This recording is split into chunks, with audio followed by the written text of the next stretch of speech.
Hey everyone, this is Patrick, and it is time for another edition of Heavy Therapy. In this video, I am going to review a brand new album by the band Karkosa.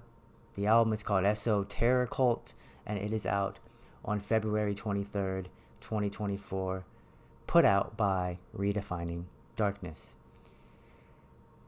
So, Karkosa is a band from Fort Wayne, Indiana. They play a combination of blackened death metal, black/death, however you want to think of it.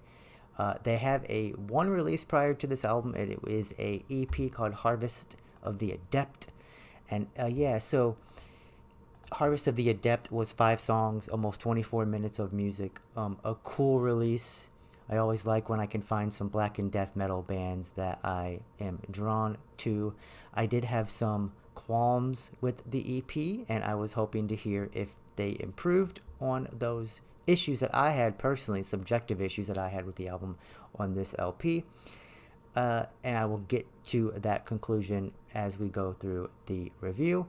A little bit more background for you. So, Karkosa is a quartet. It is made up of 4 members, and the core members of the band are Raphael. He is on vocals here.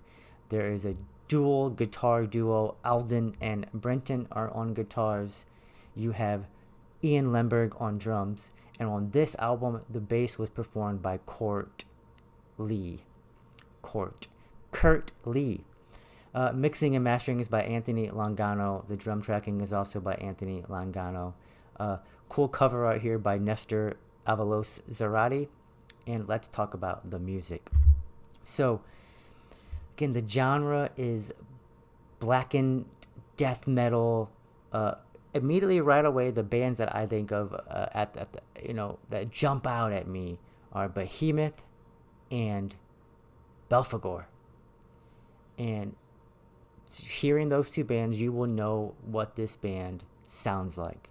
But let's narrow in a little bit. So yes, sure, Behemoth, Belphegor, but also the type of black metal that they bring to this project is mostly Swedish death metal. So I also hear unrelenting, blast beat filled Swedish style, Marduk style black metal.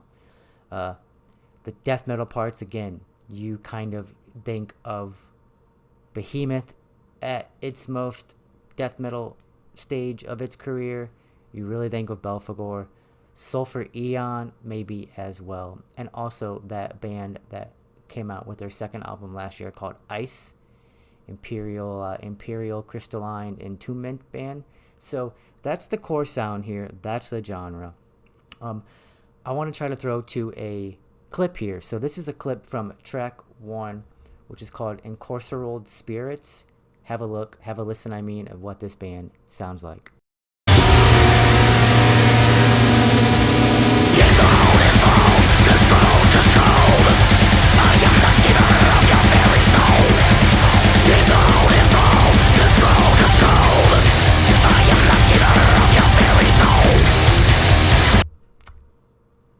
Okay, so that is a glimpse of what this band sounds like. Blackened death metal, blast beat filled, cool guitar sounds, scrapes, pops, whatever you call those little noises that we all know and love.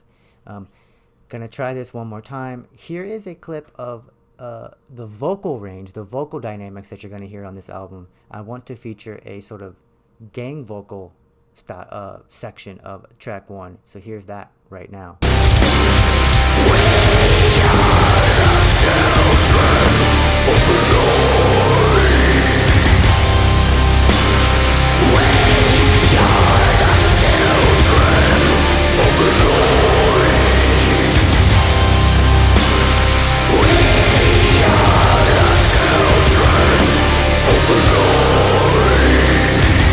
Yeah, so as you hear, that gang vocal part, basically, it actually reminds me of Queen.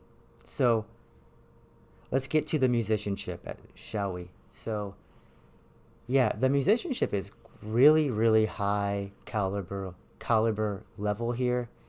The blendings of black metal, death metal, you have amazing drum work, really interesting, fast guitar work.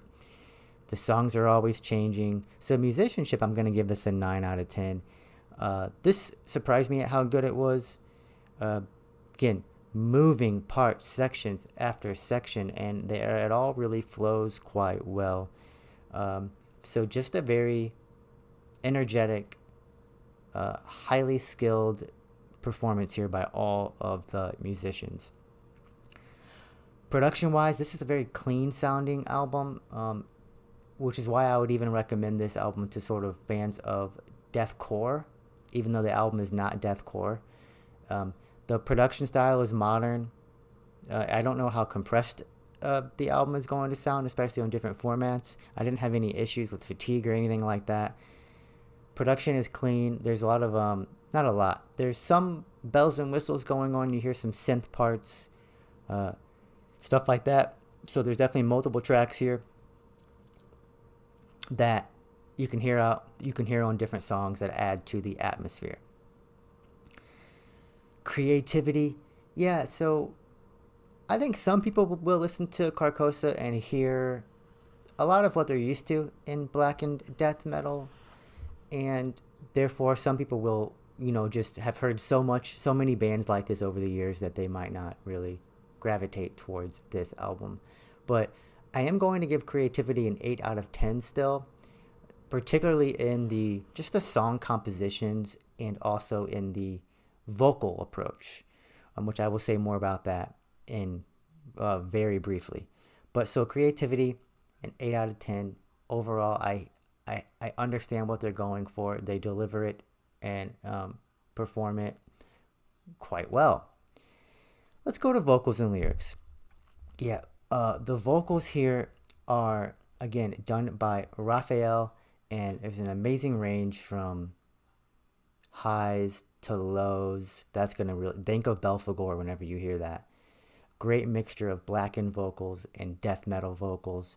Again, there are some gang vocal parts, as you heard. There are some spoken word parts that definitely make me think of Nurgle. I do like the spoken word sections when they come in on this album more than their EP, so that's a plus. Lyrics, I actually don't have the lyrics at hand, but what I could tell, I was liking the ritualistic, evil lyrics, the themes.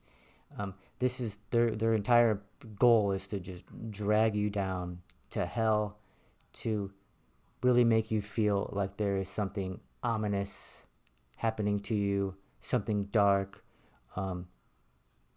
So I am going to look forward to listening to the lyrics, to the songs with the lyrics in hand in the future, because I could tell that I liked what they were offering.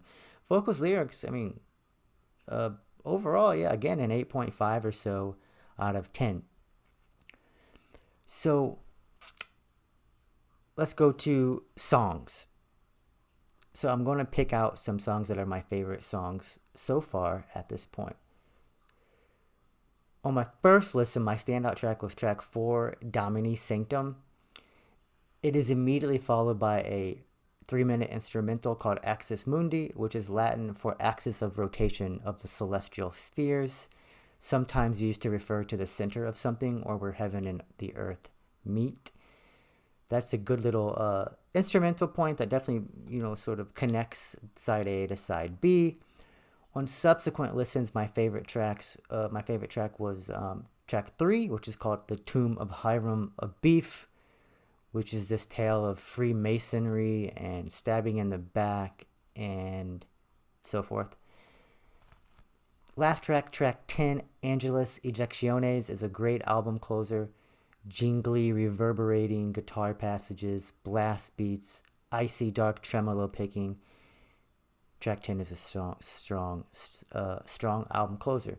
So I don't know if I already said this, but you get 10 tracks in 50 minutes and 21 seconds of music. It does feel a bit long, though I wouldn't take off any tracks just by the end of the listen. It's a bit long of an album, especially for a band that has a certain sound that they don't stray too far from. But each individual song, great. I like the track ordering as well. Songs, let's give this an 8.5 to 9 out of 10. Overall, I was really impressed with this album. One of my favorite listens of the year so far. And yeah, I'm gonna give this an 8.5 out of 10. It hits that spot for me. Belphegor is one of my favorite bands. Behemoth, when they're on, is also a sound that I really like. Sulfur Eon, another band. Marduk. They do all of that sound quite well. You've heard this before. This is just the execution here is what you want to see. Um, yeah, so a great new band um, delivering a really strong debut album. This has been a review of Karkosa, Esoterrorcult. You get 10 tracks, 50 minutes of music. It is out February 23rd, 2024 by Redefining Darkness. Thanks for listening. See you in the comment section. If you get to this album, let me know if you enjoyed it or didn't enjoy it. Either way, remember to stay heavy.